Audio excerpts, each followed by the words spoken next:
Bienvenue sur Africa 24 dans cette nouvelle édition du QG Weekend. Voici les titres de l'actualité.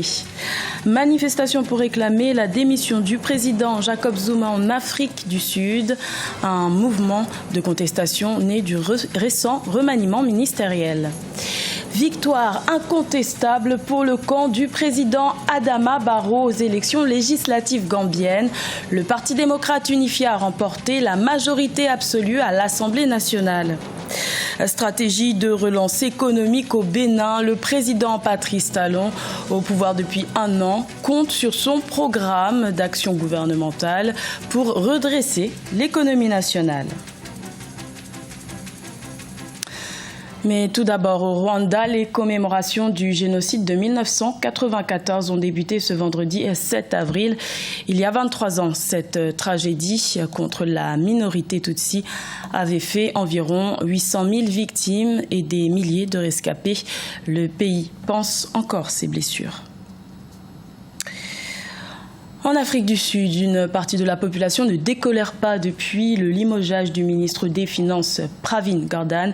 Des milliers de manifestants sont descendus dans les rues des grandes villes du pays ce vendredi 7 avril pour réclamer la démission du président Jacob Zuma, aussi visé par une motion de défiance. Birama Saunera. En Afrique du Sud, des milliers de manifestants ont répondu à l'appel de l'opposition et de la société civile le vendredi 7 avril. Ils ont demandé ainsi la démission du président Jacob Zuma. Les manifestations ont eu lieu dans plusieurs villes du pays. Du Cap à Johannesburg, en passant par Pretoria, les rues étaient pleines de manifestants. Nous nous posons de nombreuses questions sur notre avenir. Les gens sont venus nombreux. La population est consciente de son pouvoir. Elle ne va plus se laisser faire. Elle est motivée et prête à se battre pour garantir la démocratie. Depuis plusieurs mois, la cote de popularité du président sud-africain est en baisse. Pour beaucoup, cela est dû aux nombreux scandales de corruption dans lesquels son nom revient régulièrement. Le dernier remaniement du gouvernement a aussi causé des remous jusqu'au sein de son parti politique, l'ANC. Nous sommes là pour dénoncer la gouvernance du président Jacob Zuma. Le monde nous regarde, c'est le moment ou jamais d'inscrire notre pays dans le registre de la modernité et de la démocratie. Nous n'accepterons pas la destruction de notre pays. Nous devons rester mobilisés. Nous gagnerons si nous maintenons cette mobilisation. Le président Jacob Zuma devra affronter devant le Parlement un vote de défiance demandé par l'opposition le 18 avril 2017.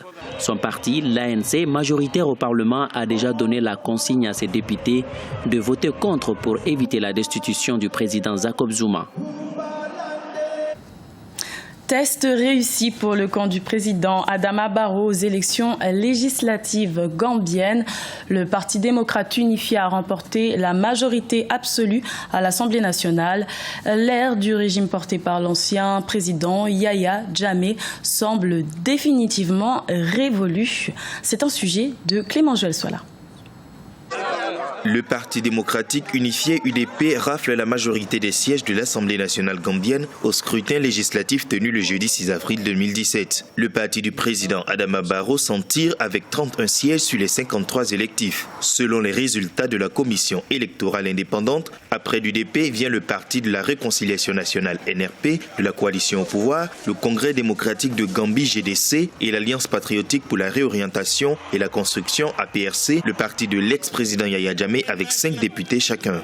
Il faut l'inscrire dans la foulée de sa victoire écrasante lors de la dernière présidentielle. Je crois que les Gambiens ont été logiques avec eux-mêmes. Ils ne peuvent pas élire un président et puis 3 mois, 4 mois après ne pas lui donner la majorité à l'Assemblée nationale. Les Gambiens ont été logiques avec eux-mêmes. Ils ont élu un président, ils ont voulu lui donner une majorité pour quand même lui permettre de gouverner. Les partis de la coalition au pouvoir en Gambie ont remporté les législatives dans 42 circonscriptions. L'APRC de l'ex-président Yahya Jammeh n'aura remporté que 5 sièges, et ce, dans la région de Foni, fief de l'ancien président Yahya Jammeh. Selon la constitution gambienne, le président Adama Barrow nommera 5 députés pour atteindre les 58 que doit compter l'Assemblée nationale du pays. Je crois qu'il doit dès maintenant, donc avec l'équipe gouvernementale qu'il a et la majorité dont il dispose à l'Assemblée nationale, donc s'attaquer aux réformes, surtout quand même aux réformes qui touchent au secteur de l'économie, mais aussi dans un autre domaine donc, où il est attendu, le domaine de la justice et surtout la réparation des impunités. Le taux de participation à ces législatives a été de 42%, en baisse comparativement à celui des présidentielles de décembre 2016, estimé à 65%. Avec cette nouvelle configuration de l'Assemblée nationale gambienne, le président Adama Barrow a le champ libre pour la mise en œuvre des promesses de réforme de sa campagne présidentielle. Également dans l'actualité, la Tunisie a officiellement lancé une nouvelle place financière le 6 avril. La Tunis Place Financière est une nouvelle structure, fruit d'un partenariat public-privé. Elle a été lancée lors d'une conférence internationale organisée au siège de la Bourse de Tunis en présence de plusieurs experts nationaux et internationaux. Le 6 avril 2017 marquait la première année au pouvoir du président Patrice Talon au Bénin, une année dominée par des réformes institutionnelles et économiques, des actions diversement appréciées au sein de l'opinion publique. Reportage de Lifti Ounou, commenté par Ibrahima Dumaba. L'état des lieux de l'économie béninoise alimente les débats après un an de gestion du pouvoir par le président Patrice Talon. En effet, dès l'entame de son mandat, le président de la République a focalisé son plan d'action économique sur le secteur énergétique. Le gouvernement a ainsi misé sur la souveraineté énergétique afin d'attirer davantage d'investisseurs et relancer la croissance estimée à 5,6% en 2016. Cette réforme opérée a reçu un écho favorable auprès des opérateurs économiques et des populations. L'énergie représente ici environ 80% de la matière première qui permet donc à ces PME et PMI de fonctionner. Alors donc, la non-disponibilité de cette substance a entravé durant des années l'économie nationale, l'économie locale.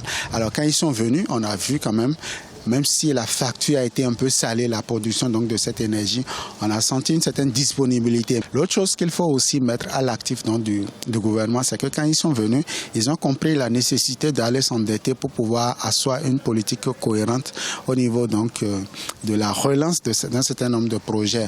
Lors de son investiture le 6 avril 2016, le chef de l'État béninois avait cité des réformes politiques, la restructuration de l'économie et la reconstitution du tissu social comme étant des urgences. Sur le plan économique, ce régime a à son compte un programme d'action du gouvernement de près de 10 000 milliards de francs CFA pour 5 ans. Mais pour des acteurs sociaux et des responsables des formations politiques, ce bilan reste mitigé. C'est un secret de polichinelle que le bilan est catastrophique. L'économie béninoise n'existe plus. Les opérateurs économiques nationaux et étrangers sont traqués. Vous avez la pression fiscale, vous avez les redressements fiscaux. L'économie est détruite et ce n'est que pour servir le seul président Patrice Talon. Il a privatisé tout le pays. Il nous privatise nous-mêmes. Donc nous disons l'échec est consacré pour Patrice Talon. De nombreux experts estiment que le gouvernement doit miser sur la mise en œuvre effective du cadre légal dans le secteur économique afin de favoriser la relance de la croissance. Selon les prévisions contenues dans la loi des finances 2017, le Bénin envisage atteindre d'ici le 31 décembre 2017 un taux de croissance de 6% de son produit intérieur brut. L'Afrique de l'Ouest s'engage dans la lutte contre la piraterie. Une manœuvre multinationale conjointe a été mise en place pour renforcer les moyens d'intervention dans les eaux africaines. C'était lors de la 8e édition de la lutte contre la piraterie maritime qui s'est tenue à la base navale de Douala. Siamlo Victoria Sidji. L'Afrique de l'Ouest, plus que jamais engagée dans la lutte contre la piraterie maritime. La région du golfe de Guinée, couvrant plus d'une douzaine de pays, constitue une source croissante de pétrole, de cacao et de métaux pour les marchés mondiaux. Mais celle-ci, sous l'influence des troubles qui ont lieu dans ces eaux, perd plus d'1,3 milliard de dollars annuellement. Pour ramener l'ordre au large de leurs côtes agitées, les patrouilles africaines se mobilisent. C'est le cas de la marocaine dite le bouclier, qui travaille de concert avec plusieurs unités d'intervention, notamment les forces maritimes ivoiriennes. C'est-à-dire, ils vont toujours aller là où la sécurité est faible, où la sécurisation est faible. Donc, il vaut mieux avoir un système homogène un système homogène au lieu d'avoir un pays sécurisé et avoir juste à côté un pays qui ne l'est pas. Depuis le déclin de la piraterie somalienne, la vulnérabilité des côtes ouest africaines s'est accrue, poussant ainsi les États à réagir. Instauré par les États-Unis d'Amérique, le commandement unifié pour l'Afrique contre la piraterie dénommé AFRICOM parraine depuis 2010 un exercice naval annuel en Afrique de l'Ouest appelé Obangam Express. Celui-ci réunit plusieurs pays africains autour d'exercices maritimes en mer afin d'accroître la sécurité dans le golfe de Guinée. Nous coopérons sur plusieurs plans en privilégiant le partage de l'information. Les différents pays du Golfe de Guinée s'investissent dans cette dynamique. Nous sommes déterminés à travailler ensemble pour réduire les menaces transnationales. Nous avons la volonté et c'est ce qui est le plus important. Pour réussir à vaincre la piraterie dans le golfe de Guinée, les marines régionales travaillent donc en synergie. Ainsi, elles ont pu installer depuis 2016 plus de 800 000 nautiques dans les eaux de la Côte d'Ivoire, du Ghana, du Togo et du Bénin. Ce journal a été réalisé par l'ensemble de la rédaction. Merci de votre fidélité. Retrouvez dans un instant une nouvelle édition de l'information sur Africa 24.